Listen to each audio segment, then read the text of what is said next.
The World of Warcraft Recruit a Friend program is not a pyramid scheme. It's simply Blizzard rewarding players for recruiting other players, and rewarding those players for recruiting other players, and rewarding those players for recruiting...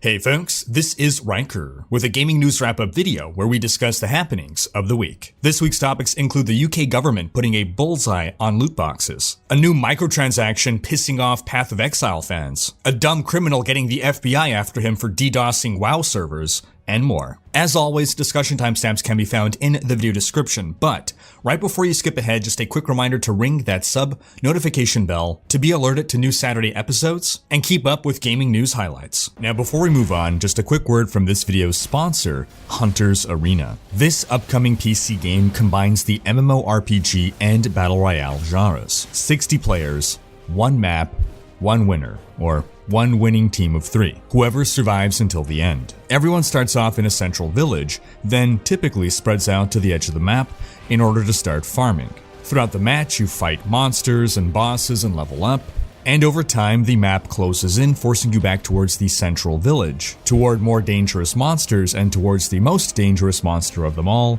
other players. The game has a high skill ceiling, and combat is combo-based, with the ability to block incoming attacks. And time to kill is longer than in most other battle royales. Dying in only 3 to 4 hits is basically impossible. At the game's launch, you'll be able to pick between at least 10 different heroes, and there's plans for more heroes to release over time, and alpha will begin towards the end of 2019. Check the link in the video description below to add Hunter's Arena to your Steam wishlist. In our first story, some UK members of parliament are saying that loot boxes should be banned for children entirely. These MPs, who formed a committee looking into loot boxes, further stated that in-game spending should be regulated by gambling laws. While they didn't name names, they did state that the gaming industry representatives that they spoke to were being willfully obtuse in answering questions about gameplay and microtransaction loot box mechanics. The MPs stated that it was sometimes difficult to get a clear and full answer. In case you forgot about that whole surprise mechanics soundbite, here it is again. Do you consider loot boxes to be an ethical feature of your games? Well, first, we don't call them loot boxes. I think that was... Whatever term you wish to apply to them, do you consider them ethical? So what we look at as surprise mechanics. Now I know that thoughts towards the government cracking down on loot boxes are mixed. Some people want the government to intervene and put a stop to these predatory practices. Others fear the government getting more involved. It's a question of civil liberties. And one major concern here is that if more regulations are put into place governing how old someone can be in order to purchase a certain game, that this may lead to games having more invasive forms of identity data collection. Imagine trying to purchase a game digitally and needing to prove that you are an adult. And no, I don't mean clicking on some boxes that say you were born January 1st, 1901. The sad thing here is that it is corporate greed that pushed things to this breaking point. Game publishers were making plenty of money off microtransactions, but they continued to push their practices further and further until the gaming community finally reached a breaking point. Now, with the past year seeing increased government crackdown on loot boxes, I would have thought that we would have seen developers releasing new games steer away from loot box mechanics, knowing that they could potentially be outlawed soon enough. But in a related story, it seems that has not stopped Activision from aiming to put loot boxes in their newest Call of Duty game. As reported by Twitter user Legacy Killa HD, beta players of Modern Warfare have already uncovered a planned loot box system. In this screenshot, you can see loot box common supply drop. Now, I don't think it's shocking news to Call of Duty players that a new Call of Duty game would have loot boxes, but it is a little surprising to me that they went through with this given what's been happening. And I think the greater question here is whether these loot boxes will contain any form of pay-to-win elements. Any mechanical advantages. Purely cosmetic loot boxes seem to be the most agreeable ones, but we need only look to Black Ops 3 to see a game that had loot boxes in which you can get exclusive items that were overpowered. But on to our next story. Looter shooter Borderlands 3 released yesterday. I'm looking forward to trying it out and seeing what my thoughts on it are. As of right now, it appears that average review scores rank it about an 85 out of 100, and I'm fully expecting user scores to have a strong negative bias due to the whole Epic Game Store fiasco. So I really wouldn't put too much value in the user scores for this title if you want to get a grasp for how good of a game it is. That's just one reason that I'm opposed to review bombing. It can give a misleading impression to someone who's just trying to find out how good is this game, not how good are these developers or how fair are their business practices. Based on the reviews, it seems that if you enjoyed Borderlands 1 and 2, you will enjoy Borderlands 3 because it's more of the same but better. If you were not a fan of those two games, you probably will also not enjoy Borderlands 3. That said, there are a lot of early reports about bugs and performance issues. Hopefully these will be resolved soon enough. On to some World of Warcraft news. For about 10 years, Blizzard has run a Recruit a Friend program. Recruit friends to the game, get rewards. Now that program went on a planned hiatus back in June, and Blizzard just announced that it will be returning in the next few months. The program will be basically back and better than ever, and include at least one highly sought after cosmetic reward that fans have been asking for years, a backpack. But some people are upset over the timing of this. Arguably the best time to have done a Recruit a Friend program would have been during the launch of WoW Classic, given that you have to find either an entirely new player or an account that has not paid a dime in 2 years. These rewards would have been far more attainable had this program been implemented in time for the launch of WoW Classic. But to release this in months from now means that it will be particularly difficult to get anyone to sign up, since anyone who is interested in WoW is probably going to be checking it out for WoW Classic, or checked it out at the launch of the previous expansion. The other part of the anger is that these are highly sought after cosmetics locked behind a paywall. But not just any paywall, a social paywall. Because if there's one thing that us gamers have less of than disposable income, it's a bounty of social acquaintances who have not played WoW before. In other World of Warcraft news, the WoW servers were hit with DDoS attacks last weekend, effectively ruining the couple days off that a lot of passionate WoW fans were looking forward to. A person or persons allegedly from the UK took credit for the attack, giving about half an hour's notice via Twitter before the attack happened. The primary targets were classic WoW servers, but some non-classic servers were also hit. The Twitter account was suspended, and by Monday all the servers were back online, but the damage was done, both to WoW players and to the progenitor of the attack. You see, the attacker was either really smart or really dumb. Either he planted a false flag such that the attack would be tracked back to someone other than himself, or he made the mistake of attaching his email to both his Twitter and his Facebook account, effectively doxing himself and allowing a group of angry gamers to track him down and disseminate his information on the internet. Further evidence to suggest that this attacker may not be the brightest bulb is that he claimed that he specifically targets the server that popular WoW streamer Asmongold plays on, effectively in order to upset him. But whenever the servers would go down, Asmongold's stream would see a surge in traffic, because all of a sudden, a bunch of WoW players can no longer play WoW, and so they go check on Asmongold's stream. So while yes, he may have effectively upset Asmongold, he was helping his business. Now, for those who don't know, a dedicated denial of service attack, or DDoS, is when you use a network of computers to all try to access a server at the same time, overloading it and thus taking it down due to too much traffic. These tend to be computers that are infected with malware, and the owners of the computers don't even realize that their computer is part of this botnet. DDoS attacks are relatively easy and cheap to execute, and there's no reasonable way of preventing a DDoS attack. Yes, technically better servers would protect against a DDoS, but that would be a ridiculously unnecessary expense. If you create a server that could handle up to 1 million simultaneous connections, and a DDoS sends 2 million simultaneous connections, your server will go down. You can then choose to buy a server that can support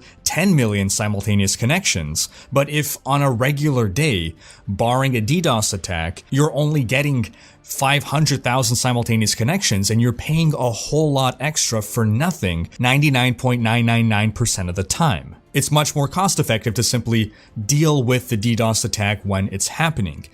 when you get the attack incoming, you react as quickly as possible to block all of these different incoming connections. Now, despite DDoS attacks not being particularly difficult to pull off, they are officially labeled as cyber terrorism. And when we're dealing with cyber terrorism, that's when the FBI gets involved. While it may seem fairly innocuous to a juvenile mind, when you DDoS the servers of a major corporation, you are potentially costing that corporation lots of revenue. For instance, earlier this year, some young punk was sentenced to 2 years in prison and nearly $100,000 in damages because he DDoSed League of Legends servers. And he got off easy because the maximum sentence was 10 years in prison. So for this latest WoW attack, given how easy it was for just internet gamers to track this guy down, there's no question that the long arm of the law is closing in on him as we speak. Onto some Path of Exile news. Developer GGG recently revealed a new type of microtransaction: salvage boxes. These could contain cosmetic MTX from any previous box, and they also let you destroy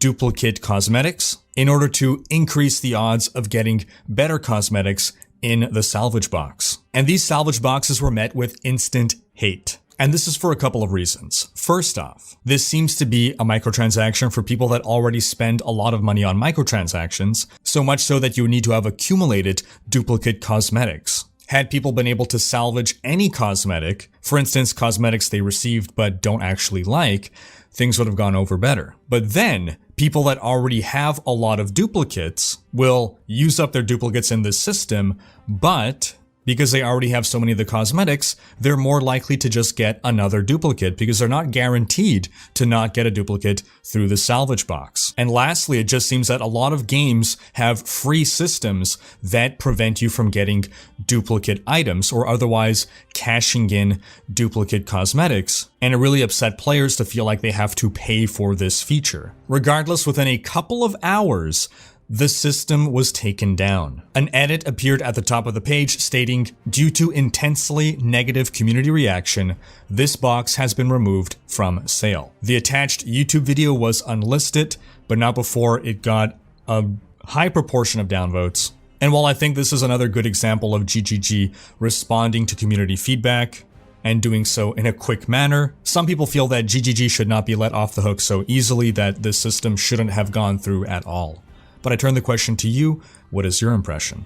Outside of that, it's been a pretty good week for Path of Exile. The new Master System introduced in Blight League is being met with praise. The launch of Blight was relatively smooth. People seem mostly happy with the Blight mechanics, and it feels the two major criticisms are about game performance, that the more Blight is happening, the more monsters on screen, the more things start lagging, and that in general, over the years, as more and more systems are added to PoE, the game performance has been suffering. And the other concern is that Blight is not incredibly rewarding, but some people actually see that as a good thing, feeling that Blight has actually struck a really good balance. There are some league mechanics that you basically just ignore at low level because they're not efficient to do, and you only engage in high level. There are some league mechanics that at the end game, that is all you actively do. And some people feel that Blight has struck a really good balance. It's useful to do at low level, and at high level, it continues to be rewarding without being so rewarding that it's the only activity that you seek. A rebuttal is, however, that at endgame, you can be clearing a whole T16 map faster than getting through a Blight mechanic. But I turn the question to you folks, if you've tried out Blight, what are your thoughts? GGG has already spoken up and stated that they are planning to address their performance issues. Quote, "Honestly, the most realistic way we're going to get this to acceptable levels is to slightly reduce the number of monsters being spawned.